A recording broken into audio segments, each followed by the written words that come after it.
So you're over the rain. Yeah, it's been raining quite a bit. Our daughter came in yesterday and she goes, "Mom, I'm so over the rain." And I was like, "You and me both, girl." But I think we have some sunny days ahead and then some more rain.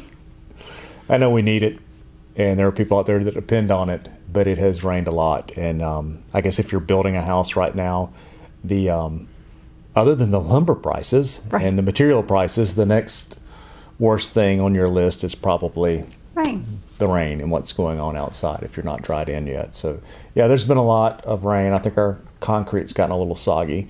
It's rained so much, but it's typical Alabama weather this time of year. Mm-hmm. In August, we'll be complaining that it's too hot and we need some rain. And we may be complaining that way some in September and some in October. There's a couple of football games that are usually really warm Yep. that you would pray for a little Well, rain. it's really warm today. It's just also had a random thunderstorm. Yeah, it was muggy, very muggy outside.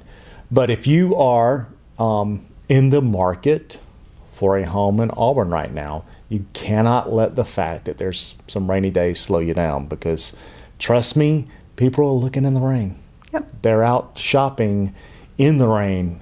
We had a door open when that storm hit us a few minutes ago. We had a door open up at one of our listings. So people are shopping right now while the skies are opening up. So call us. Well, call her. She needs something to do today. Bye. Bye.